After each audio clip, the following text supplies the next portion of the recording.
Oi, eu sou Amanda Steinbach e eu tô aqui para gravar um vídeo a pedido da editora Temporal para um movimento que eles vão fazer nas suas redes sociais chamado Ocupação Vianinha.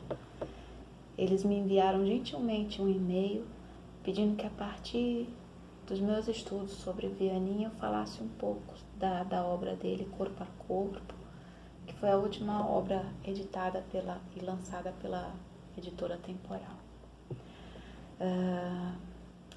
Eu e Vianinha, nós nos conhecemos há aproximadamente uns 16 anos, quando eu saí da minha graduação e tive contato com um vídeo de uma gravação de um especial da Rede Globo,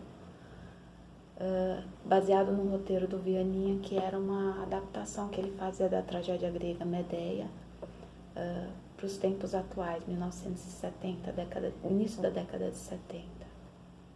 E eu lembro bem que quando eu terminei de assistir esse vídeo, eu fiquei muito perplexa. Até hoje eu não sei explicar porquê. E desde então, eu vim estudando Vianinha ao longo da minha carreira como acadêmica e como pesquisadora. Ele foi meu objeto de pesquisa no mestrado, no doutorado, numa especialização. E nesses 3 níveis de estudo, eu estudei um pouco da sua teledramaturgia e da sua dramaturgia. E quando eu me volto para a dramaturgia, é especialmente para esse protagonista que eu chamo de protagonista de obsessão. E eu gosto de brincar que quando eu conheci o Vianinha, que eu conheci pela Medeia, quando ele escreve aquele texto e ele é veiculado pela Rede Globo, eu tinha apenas 2 anos de idade, mas ainda assim nós somos muito próximos. Nos meus estudos sobre Vianinha, uma coisa que para mim ficou sempre muito patente, me chamou muito a atenção, e que foi desembocar numa tese de doutorado sobre a personagem, o protagonista da obra teatral dele, que eu chamo de personagem dividido, não dividido na questão do que a gente chama da estrutura dramática. É uma divisão existencial, que no meu ponto de vista ele persegue sobre toda a sua obra. E o Viváqua é mais um nessa galeria de atormentados. E essa divisão da personagem do Vianinha, ela se estabelece ao longo de sua obra da seguinte forma. Quando seus protagonistas são jovens, eles são idealistas.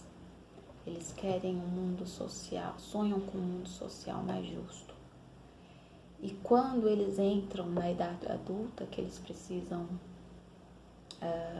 manter a sua sobrevivência, em algum momento esse idealismo se perde em função da sobrevivência. E quando eles tomam consciência disso, eles veem à frente apenas 2 caminhos estanques.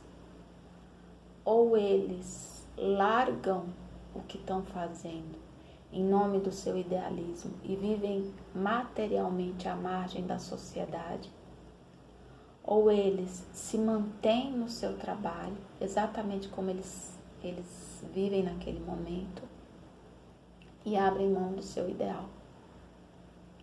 Essa é de forma muito primária, a forma como eu vejo o desenho desses protagonistas.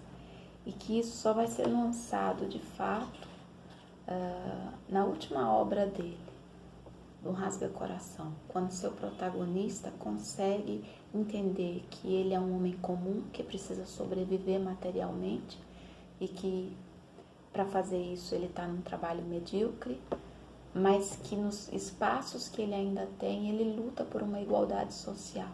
E isso dá paz para ele. Não é o caso do Viváqua, protagonista da obra Corpo a Corpo. Então, antes que a gente entre na obra, eu gostaria de ler um texto que o Vianinha escreve para essa obra, e que está na edição que a Temporal fez, do Corpo a Corpo. Nesse texto, o Vianinha estabelece um diálogo com as vanguardas teatrais de sua época. Ele que era um militante político, um homem do teatro de militância, ligado ao Partido Comunista, ele estabeleceu um diálogo fraterno, porém muito contundente com as vanguardas.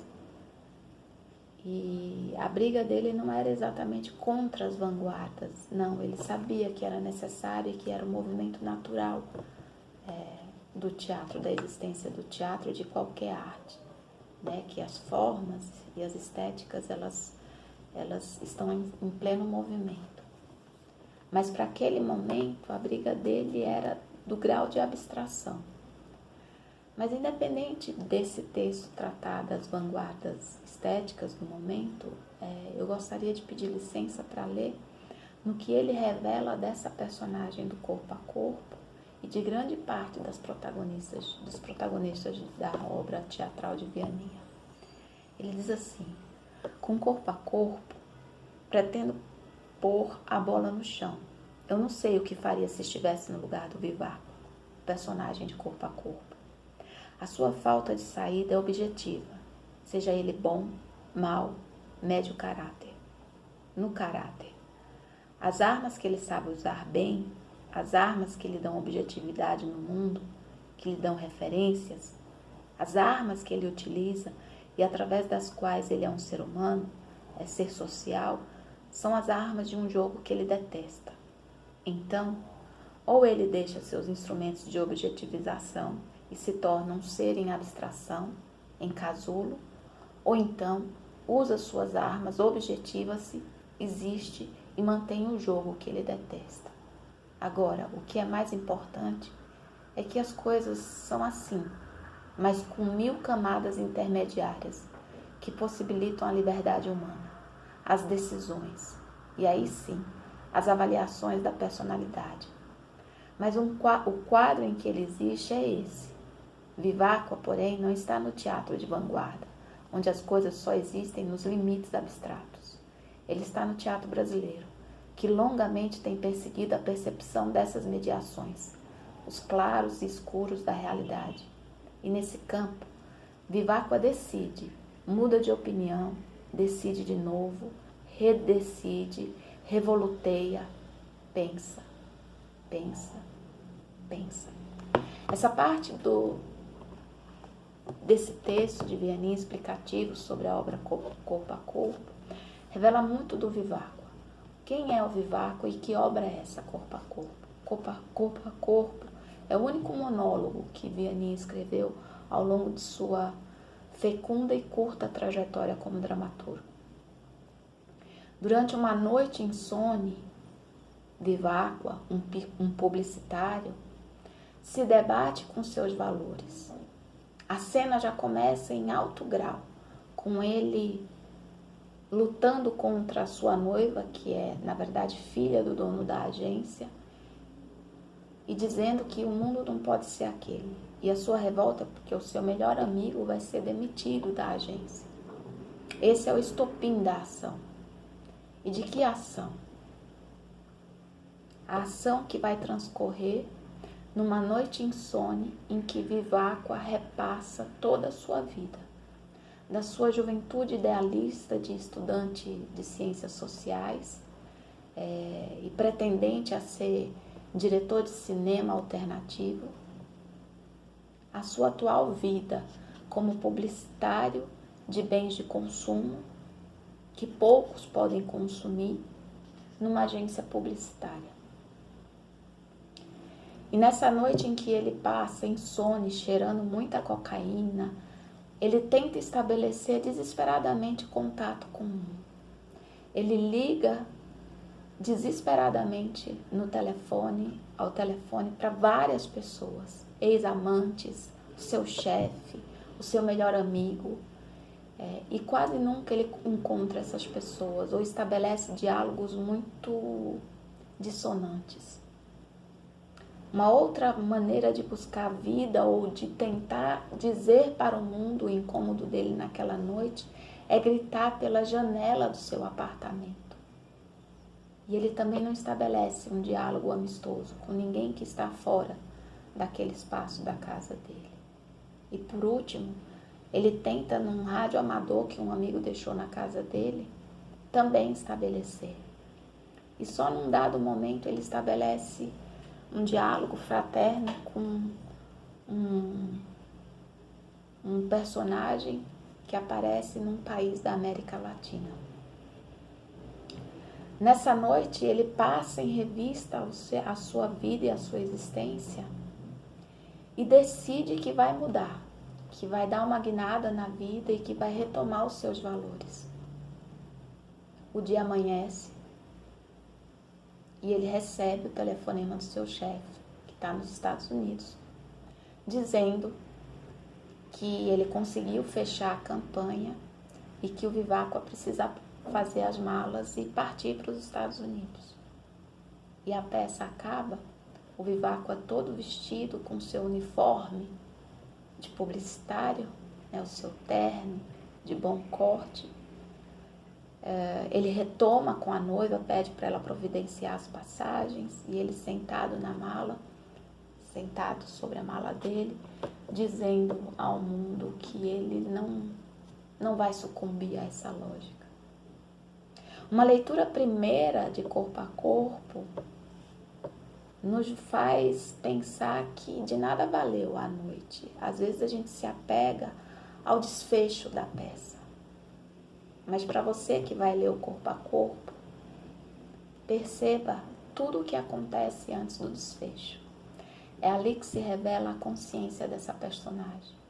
Entre a revolta que inicia a peça e o final desse homem que sucumbe ao sistema, existe toda a trajetória de vida dele. Ele não é o mesmo entre o início e o final dessa narrativa. Porque ao final ele tem consciência, ele tomou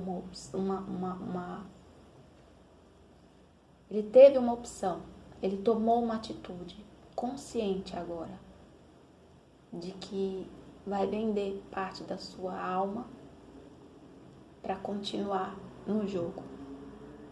E isso é a coisa mais bonita. A dramaturgia do Vianinha sempre nos convida a não dividir o mundo em bem e mal. A dramaturgia do Vianinha sempre nos coloca a pensar: e se eu estivesse naquele mesmo lugar? Eu teria condições de agir de forma diferente? Esse é o convite que a obra do Vianinha faz a qualquer leitor e espectador que se debruce sobre ela. Obrigada.